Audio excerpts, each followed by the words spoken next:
আমন্ত্রণ জানাচ্ছি প্রিয় দর্শক, মানচিত্রের নিয়মিত আয়োজন কথোপকথন। আপনারা এতক্ষণ হয়তো হেডলাইন এবং ব্যানার দেখে চিন্তিত হয়ে পড়েছেন যে হঠাৎ করে কিভাবে বললাম যে হাদি হত্যাকারী ফয়সাল পুলিশ হেফাজতে।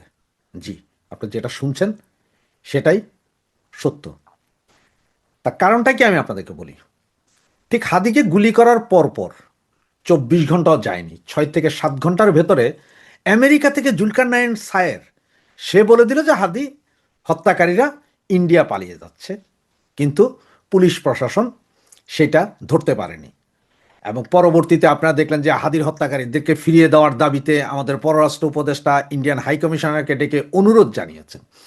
এরপরে আবার হাদিকে ফিরিয়ে দেওয়ার দাবিতে সারা বাংলাদেশের সমস্ত ইন্ডিয়ান যে কনসুলেটগুলো ছিল সবগুলোতে আক্রমণও করেছে।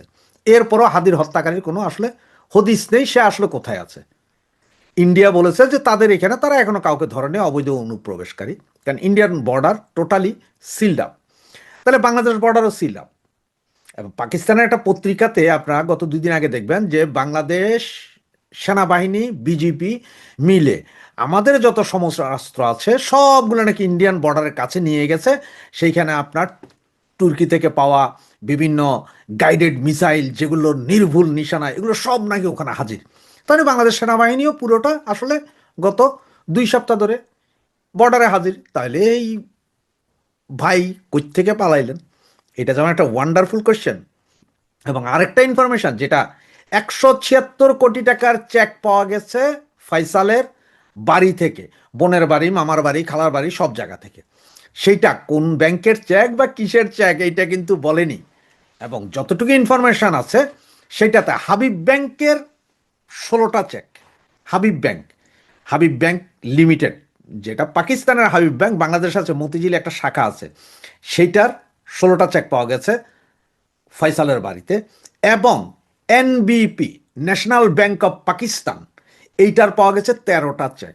16টা এবং 13টা মিলে 29টা চেকেই আছে প্রায় 120 কোটি টাকা। এগুলো দোনোটাই পাকিস্তানের ব্যাংক। এবং এই চেকগুলো সব ওখান থেকে উদ্ধার হয়েছে, কিন্তু সেইটা এই মুহূর্তে বলছে না, কারণ এটা যদি বলে তাহলে বহু রথী মহারথী ধরা খেয়ে যাবে। পুরাটাই আইএসের নিয়ন্ত্রণে এই 2 ব্যাংকের চেকই তার কাছে ছিল। যদিও এখন যতটুকু শোনা যাচ্ছে যেই 65 লক্ষ টাকা নাকি ফয়সালের ব্যাংকে আছে সেইটাও transferred by Habib bank. Habib bank থেকে সেটা ট্রান্সফার হয়ে ফয়সালের ব্যাংক অ্যাকাউন্টে গিয়েছিল, এটা কিন্তু কেউ বলছে না। এখন পুলিশের হাতে আছে, যেটা বলছিলাম যে পুলিশের হাতে আছে। হ্যাঁ, পুলিশের হাতে আছে এবং তাকে আসলে আমরা কেউই কখনো জীবিত দেখব না। ফয়সালকে ফয়সালকে দেখা যাবে যে হয়তো ক্রসফায়ারে মারা গেছে বা দুর্ঘটনায় মারা গেছে, এরকম একটা নাটক সাজানোর ফুল প্লেস প্ল্যান। এবং সেটা হইতে পারে 25শে ডিসেম্বরের আগে, হতে পারে 25শে ডিসেম্বরের পরে। কখন কোথায় কিভাবে হবে সেটা হয়তো যখন ঘটনাটা ঘটে যাবে তখনই জানা যাবে। তবে ইন্ডিয়ান সেনাপ্রধানের সাথে গত শুক্রবারে বাংলাদেশ সেনাপ্রধানের যখন কথা হয়েছে তখন ইন্ডিয়ান সেনাপ্রধানও চাপ দিয়েছে যে হাদির হত্যাকারী তোমাদের কাছে আছে, তোমরা যদি প্রকাশ না করে দেয়, পুলিশ ডিজিএফআই যদি প্রকাশ করে না দেয়, তাহলে সেটা আমরা স্যাটেলাইট ইমেজের মাধ্যমে কোথার থেকে কখন ধরেছ সব বলে দিব। এটাতেই বড় গন্ডগোল। এবং আপনাদেরকে এর আগের 2টা ভিডিওতে আমি বলেছিলাম যে দেখেন, এই যে ওরা 24 ঘন্টার আলটিমেটাম দিল শনিবারে লাশ দাফনের পর, 24 ঘন্টার আলটিমেটাম, এই আলটিমেটামের কিছুই হবে না, কারণ রক্ত ঠান্ডা হয়ে যাবে, এই আলটিমেটামের কিছু হবে না। আজকে আপনারা দেখেন যে আমাদের ইত্তেফাক পত্রিকা সব বিভিন্ন পত্রিকায় আছে যে ওদের রক্ত আসলে ঠান্ডা হয়ে গেছে। এবং হাদির হত্যাকারীরা কোথায় আছে এটা এখনো পুলিশ জানে না বলে পুলিশ নিজেও বলছে, কিন্তু আছে আসলে পুলিশের কাছে। এবং পুলিশ তাকে যে কোনো মুহূর্তে তাকে শুট আউট করে বলবে যে সে পালিয়ে যাচ্ছিল, আমরা ধরতে চেষ্টা করেছি, হয়তো উল্টা আমাদেরকে গুলি করেছে, যার কারণে আমরা গুলি করে দিয়েছি। এরই মধ্যে একজন দুজন পুলিশ, ওই যে হিন্দি ফিল্মে দেখেন না যে নিজেরা নিজেদের গুলি করে দেয়, হাতে লাগে বা পেটের কোথাও দিয়ে লাগে, পায়ের কোথাও দিয়ে লাগে, মানে সামান্য একটু ছিঁড়ে যাবে, আহত হবে, এইটাই। কিন্তু ওই বেটার জীবন যাবে। এবং একজন না, হাদির সাথে সে মোটরসাইকেলের যে ড্রাইভার ছিল সেও আছে, দোনোজনেই মারা যাবে। এবং দোনোজনের লাশই আপনারা অপঘাতে মৃত্যুর লাশ পাবেন। আপনারা গতকালকে বিভিন্ন ইউটিউবে দেখেছেন যে হাদির এক বোন বলেছে সরি, হাদির বোন না, ফয়সালের বোন বলেছে হাদিকে যেভাবে ফয়সাল মেরেছে আমরা চাই ফয়সালও সেভাবে শুট আউটে মারা যাক, গুলি করে মারা হোক, ওরও মাথায় গুলি করে দেওয়া হোক। এগুলো হচ্ছে আবার হাইপ তোলা। আজকে সকালের যে ভিডিওটা পেয়েছিলেন আপনারা, ওই যে আমি বলেছিলাম যে রয়ের, অনেকে আমাকে প্রশ্ন করছে ভাই পাক্যাদের সাথে রয়ের কি সম্পর্ক। তো ভাই পাক্যাদের সাথে রয়ের সম্পর্কটা হচ্ছে যে এই সব কিছু করে একটা লোককে তৈরি করে আনে, আর তখন পাক্যাদের চিন্তা থাকে যে আরে এ তো বেশ ভারত বিরোধী, তারে ফালাই দিলে দোষটা যায় পড়বে কোথায়, ভারতের উপরে। এটা হচ্ছে সিস্টেম। তৈরি করে দিচ্ছে, কিন্তু যারে যারে তৈরি করে দিচ্ছে, এরপরে পাইকারা ফালাচ্ছে। এটা হচ্ছে নর্মাল সিস্টেম। লরেন্স বিষ্ণু মনে আছে, জেড নিরাপত্তা পায় সালমান খান, তার ঘরের ভিতরে যাইয়া তার পোলাপাইন গুলি করে দেয়। কই কানাডায় খালিস্তানপন্থী নেতা মারা যায়, কিন্তু লরেন্স বিষ্ণু কোথায়, তিহার জেলে। এগুলো সব সায়েন্স। এটার জন্য রকেট সায়েন্স পড়ার দরকার নেই, এটা এমনিই বোঝা যায়। সুতরাং একটা জিনিস খেয়াল রাখেন, হাদির হত্যাকারীরা আছে, হাদির হত্যাকারী ফয়সাল এবং ড্রাইভার দুইজনই আছে পুলিশের কাছে, যে কোনো মুহূর্তে তাদের ক্রস ফায়ারের লাশ পাবে। এটাই হচ্ছে যে 100%। বাংলাদেশ আবার জ্বলতে শুরু করেছে। 5 আগস্টের যে জ্বলনটা হয়েছিল, সেটার নাম যারা এই কাজ করেছিলেন, যারা তারা নিজেদেরকে বলেন বিপ্লবী, তারা বিপ্লব করেছিলেন। সেটা ছিল প্রথম বিপ্লব। এবার সেই অর্থে দ্বিতীয় বিপ্লব বলা যায়, দ্বিতীয় বিপ্লবও বলা যায়, আবার বিপ্লবের হজম না হওয়ার ঢেকুরও বলা যায়।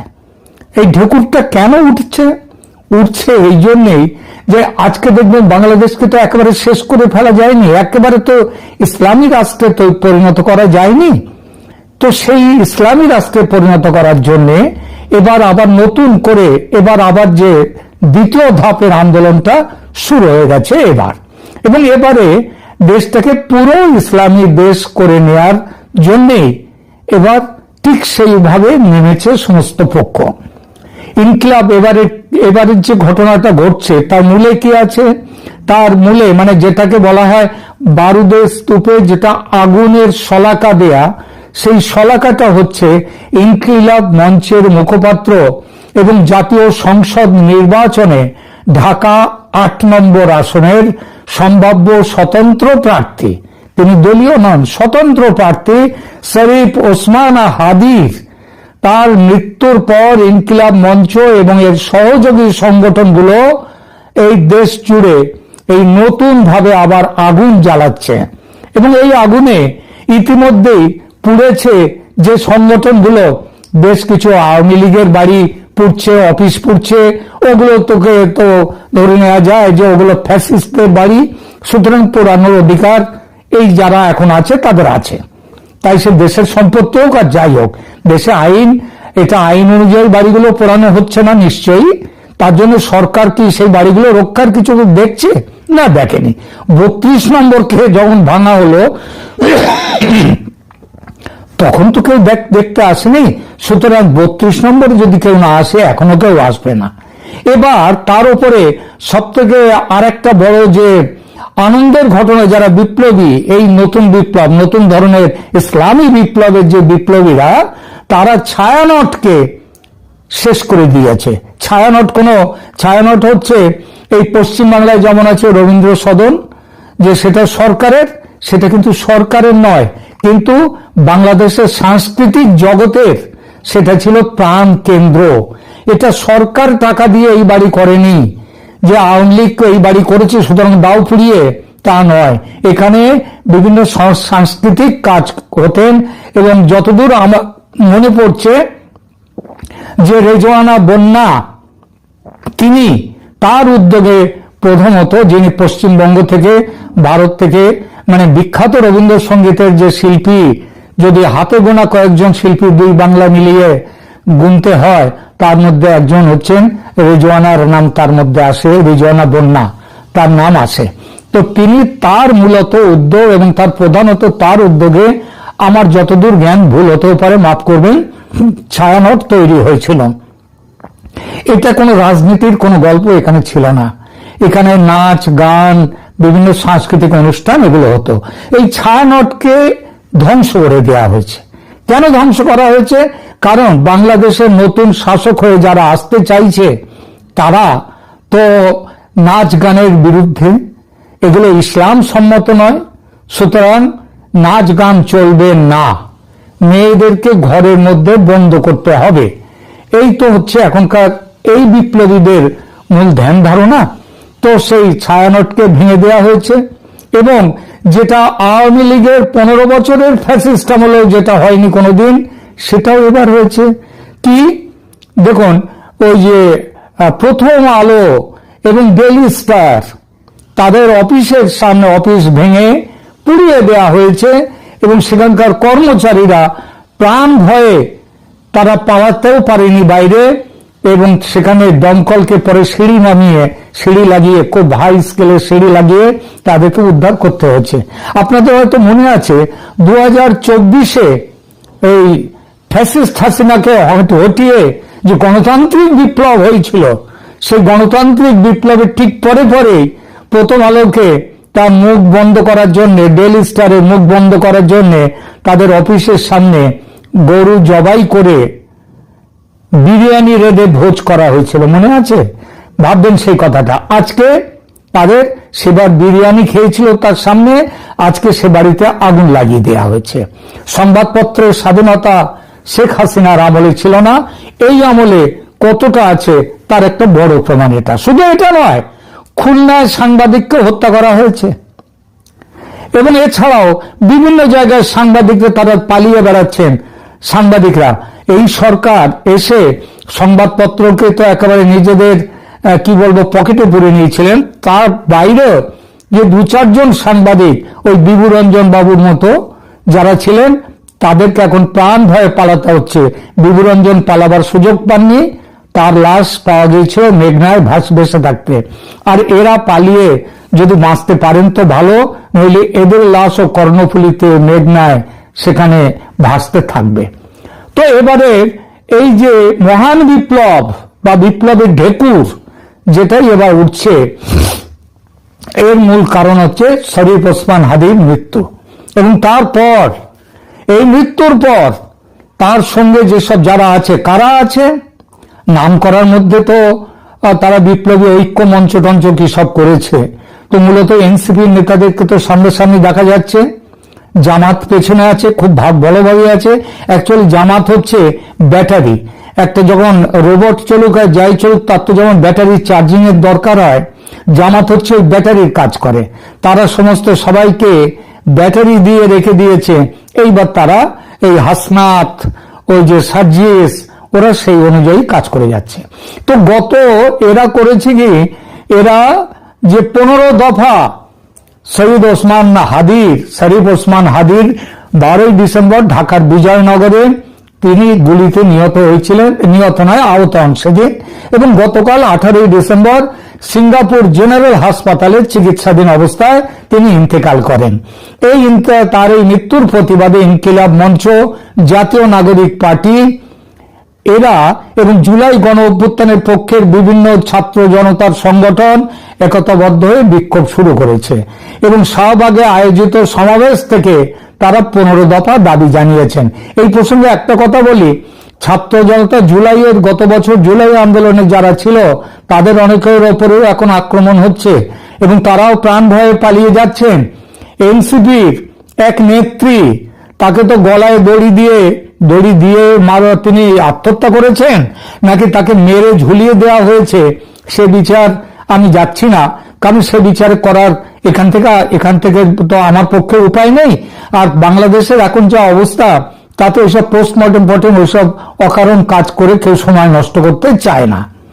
তা যেটা আমরা শুনতে পাচ্ছি যে তিনি ওই মহিলা নেত্রী এনসিপির, যিনি গত জুলাই আন্দোলনে একটা বড় ভূমিকা নিয়েছিলেন, তিনি নাকি ওই এনসিপি নেতাদের অনেকের দ্বারাই তিনি যৌন নিগ্রহে কিংবা যৌনতার একটা খেলা তার উপর চলছিল, তার জন্য সহ্য করতে না পেরে তিনি আত্মহত্যা করেছেন, অথবা কেউ নিজে বাঁচবার জন্য তাকে মেরে ফেলে ঝুলিয়ে দিয়েছে। তো এই যে বলা হচ্ছে না ছাত্র জনতা বিপ্লবী, তারা এই সমস্ত একতাবদ্ধ হয়ে বিক্ষোভ শুরু করেছে, একদমই নয়।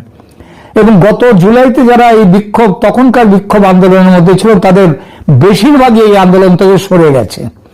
এখন যারা আছে তারা খুব সামান্য একটা অংশ। তো যাই হোক, এই যে এরা এখন গতকাল শাহবাগে আয়োজিত এক সমাবেশ থেকে তারা 15টা দাবি জানিয়েছে। আন্দোলনকারীদের পক্ষ থেকে আনুষ্ঠানিকভাবে যে দাবিগুলো উত্থাপন করা হয়েছে তার মধ্যে উল্লেখযোগ্য এই 15টি দাবি হলো: 1, হাদি হত্যার বিচার, শরীফ ওসমান হাদির হত্যাকারীদের দ্রুত শনাক্ত করে বিশেষ ট্রাইব্যুনালের মাধ্যমে। কেন হে ট্রাইব্যুনাল? কেন? দেশে আইন নেই? আর তোমার ট্রাইব্যুনাল তো হচ্ছে, সেটাও তো হচ্ছে বেআইনি ট্রাইব্যুনাল। তো যাই হোক, এরা চাইছে ট্রাইব্যুনালের মাধ্যমে, যেমন ভাবে শেখ হাসিনাকে তাকে মৃত্যুদণ্ড দেওয়া হয়েছে, তেমনি এই তাদেরকেও মৃত্যুদণ্ড দিতে হবে। কিন্তু তুই ধরতেও তো পারলে না এখনো কাউকে। কিন্তু ধরতে পারেনি সেটা কথা নয়। তাদের বক্তব্য হচ্ছে এই যে মৃত্যুটা ঘটেছে, মানে মৃত্যু বলবো না, এই যে হত্যা করার চেষ্টাটা হয়েছিল এবং পরে হাদি যে মারা যান, এই ঘাতকরা হচ্ছে আওয়ামী লীগের এবং ভারতের। আওয়ামী লীগ মানেই তো ভারত, সুতরাং এদের, অতএব শাস্তি দিতে হবে আওয়ামী লীগকে। আজকে ওই জন্য আওয়ামী লীগের বাড়ি, অনেকগুলো বাড়ি পুড়িয়ে দেওয়া হয়েছে, আওয়ামী লীগের অফিস পুড়িয়ে দেওয়া হয়েছে। দ্বিতীয় দাবি, স্বরাষ্ট্র উপদেষ্টার পদত্যাগ। কেন? সেখানে বলছে জুলাই পরবর্তী সময়ে বিপ্লবীদের নিরাপত্তা দিতে ব্যর্থ হওয়ায় বর্তমান স্বরাষ্ট্র উপদেষ্টার পদত্যাগ দাবি করা হয়েছে। মানে জুলাই পরবর্তী সময়ে খুন হয়েছে বিপ্লবীরা বেশি নয়, জুলাই পরবর্তী সময়ে খুন হয়েছে আসলে সাধারণ মানুষ, আওয়ামী লীগ। তোমরা এরা ক্ষমতায় এসে তো আওয়ামী লীগ আর সাধারণ মানুষদের যাদেরকে শত্রু ভেবেছে তাদেরকে খুন করেছে। বিপ্লবীরা তো খুন হয়নি, বিপ্লবীরা খুন করেছে। তো এই বিপ্লবীদের নাকি সাধারণ মানুষকে নিরাপত্তা নয়, কিংবা অন্য কোনো সাধারণ জনতার নিরাপত্তা নয়, বিপ্লবীদের নিরাপত্তা কেন দিতে পারেনি? তার জন্যই স্বরাষ্ট্র